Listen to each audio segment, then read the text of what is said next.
এই সকালে আমাকে জ্বালাইতেছো কেন? যা বাজার থেকে বড় মুরগি এবং ইলিশ মাছ নিয়ে আয়, তোর চাচা আসবে। ঠিক আছে, যাচ্ছি।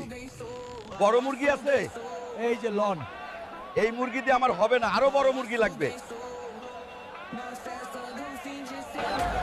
মামা, পৃথিবীতে এত বড় মুরগি পাবেন না, মঙ্গল গ্রহ থেকে মুরগি ধরে আনেন।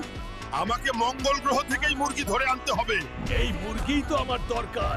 এখন আমাকে একটা বড় ইলিশ মাছ ধরতে হবে। দাদি, দেখো তোমার জন্য মুরগি এবং ইলিশ মাছ আনছি। খুবই সুন্দর হাম, আজকে একটা কাজের কাজ করছস? দাদি চাচা কি আসছে? না, আমি এমনি বলছি।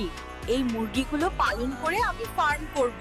হাল্ক, এখন আমরা এই মুরগিগুলো বাজারে বিক্রি করে ধনী হয়ে যাব। ঠিক বলছো দাদি, আমাদের আর কষ্ট থাকবে না। বন্ধুরা, আমরা কি ধনী হতে পারবো এই মুরগি বিক্রি করে? পরবর্তী পার্ট দেখতে চাইলে চ্যানেলটি সাবস্ক্রাইব করে